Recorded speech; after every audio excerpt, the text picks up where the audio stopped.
Santa Catarina de Monte Sinai was a high-castled Portuguese carrack with 140 cannons, launched down in 1520. Built in Kochi, India around 1512, it had two square rig masts and is depicted on a painting attributed to Joachim Patinir. In 1524, it was the flagship of Vasco da Gama on his third voyage to India. The ship disappeared somewhere along the route on the return journey to Portugal, which set out from India in April 1525. Its exact fate is uncertain.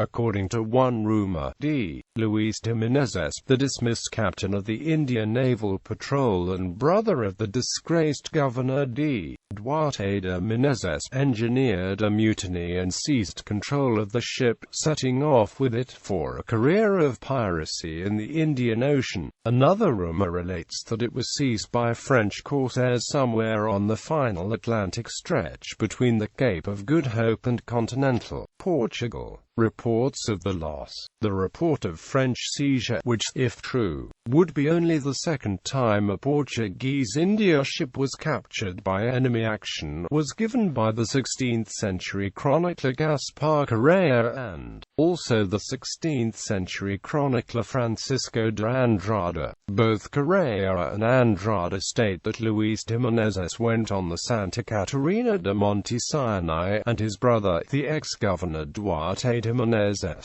on a different ship, the São Jorge. The chroniclers report that Duarte was under close watch, for fear he might order the ship to make a dart for Castile, France, and avoid the justice awaiting him in Portugal. Reaching Mozambique Island, they heard news from outgoing ships of the next India Armada that Duarte's affairs back in Portugal were not as dire as he feared. After rounding the Cape of Good Hope, Duarte ordered his ship to stop and replenish water stores at Table Bay, instructing his brother Luis to go on ahead, that he would catch up with him at St. Helena. As it turns out, a violent tempest hit the South African coast around this time. When Duarte reached St. Helena, there was no sign of his brother, and he assumed that Luis de Menezes' ship had perished in the tempest. In 1527, John III dispatched a Portuguese ship under Diogo Botelho Pereira to scour the South African coast, for the Cape of Good Hope to Cape Corinth, in search from the remains of the ship of Luis de Menezes. Returning Portuguese ships had reported that they had seen from the distance cross-shaped fires along that stretch of coast, which they presumed were erected by shipwrecked Portuguese sailors. It was immediately assumed they were the remnant of Luis de Menezes' crew. However, after months of searching, Diogo Botelho found no trace of them. The chroniclers Correa and Andrade report that in 1536, the Portuguese patrol captain Diogo de Silveira captured a French corsair off Portugal, who confessed that his brother had seized Luis de Menezes' ship in the Atlantic a decade earlier. He reported that as the ship was struggling with leaks, Luis surrendered promptly to the French pirate, who, after transferring its cargo, ordered the Portuguese ship burned at sea, with its crew still on board going down to their deaths. This, according to Correa and Andrade, was the fate of the Santa Catarina de Monte Sinai. Although it seems unlikely such a well-armed ship would fall so easily, it is worthwhile remembering she was also heavily laden with India goods and battered by the tempest and reportedly springing leaks, making her dangerously unseaworthy and vulnerable at the moment of the French attack.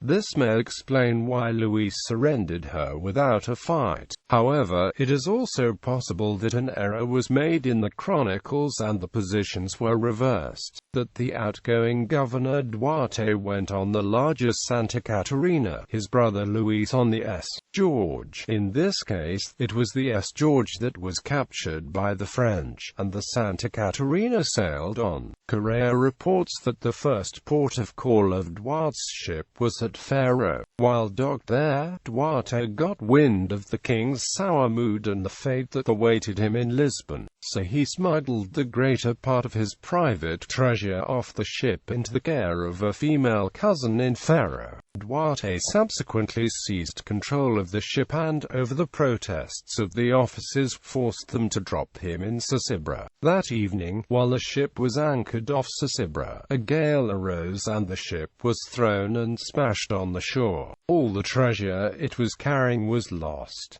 Correa says Duarte's intention was so that people would think all his wealth was lost, and he could show equal loss before the king and all mankind, with the loss of his brother and of so many of his people, with the king's loss. This could be another possible fate of the Santa Catarina. In the aftermath, Duarte de Menezes was called before the royal court at Almerim, and after a brief interview with the King John III of Portugal, was promptly placed under arrest. He was imprisoned in Torres Vedras, saved from execution by John III in the hope that Duarte could yet be made to confess where he had hidden his private treasure. Reportedly, teams of treasure hunters, official and unofficial, scoured the beaches around Pharaoh in the hope of finding where he had buried it.